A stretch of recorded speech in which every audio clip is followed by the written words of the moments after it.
They buried the truth for nearly 15 years.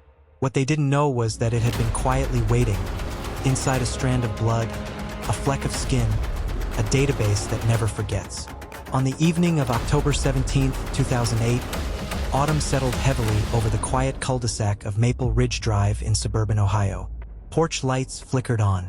Leaves scraped along the pavement.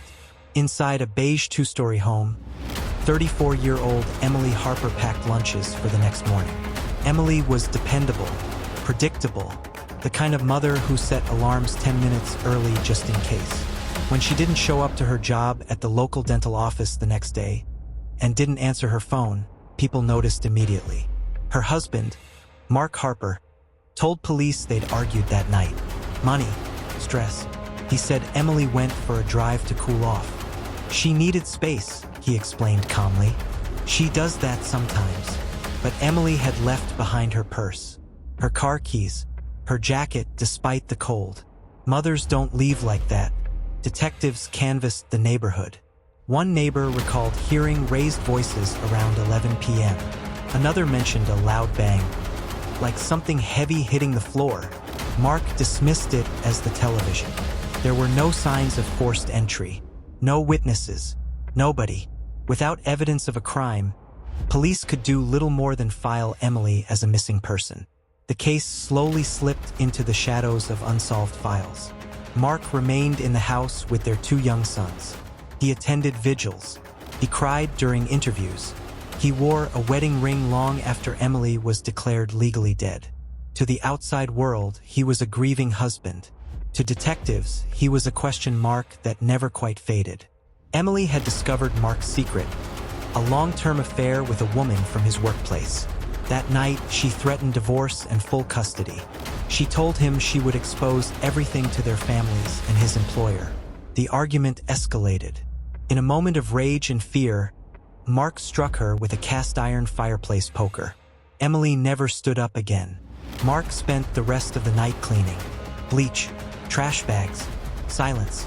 Before dawn, he drove her body to a remote wooded area near a decommissioned quarry and buried her beneath loose soil and fallen branches.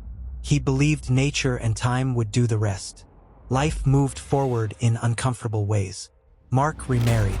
The boys grew into teenagers, carrying fragmented memories of their mother, her laugh, her smell, the way she sang off-key in the car. Emily became a ghost spoken of carefully, like a wound that might reopen. Then, in 2022, something unexpected happened. Emily's youngest sister, Rachel, submitted her DNA to a popular ancestry testing service. She was curious about family roots. Nothing more. Weeks later, she received a notification that made her heart stop. Closed genetic match identified. The match wasn't a living person. It was an unidentified Jane Doe recovered in 2015 during a land survey near an old quarry. Bones found scattered, cataloged, and stored after no missing person match could be made at the time. Until now, law enforcement reopened Emily Harper's case quietly. Advanced forensic testing confirmed the remains were Emily's. The medical examiner identified blunt force trauma to the skull as the cause of death. But the final blow came from something microscopic. Under Emily's fingernails were trace skin cells, DNA preserved in a desperate, final act of defense. Technology in 2008 couldn't process it. Technology in 2022 could. The profile was run against known relatives. The match was undeniable. Mark Harper, her husband, her killer.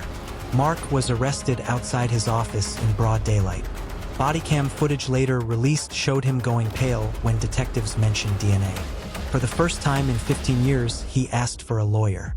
At trial, prosecutors dismantled the image he had carefully built.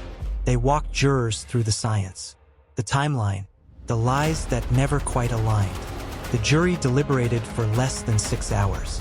Guilty on all counts. When the verdict was read, Emily's sons, now adults, held each other as their father was led away in handcuffs.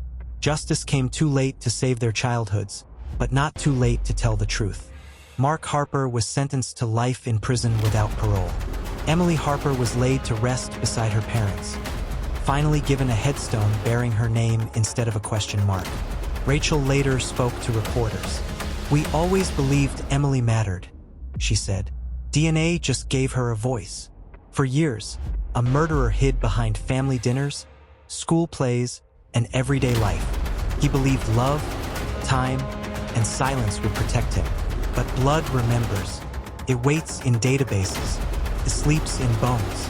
It survives long enough to speak. And when it does, blood never lies.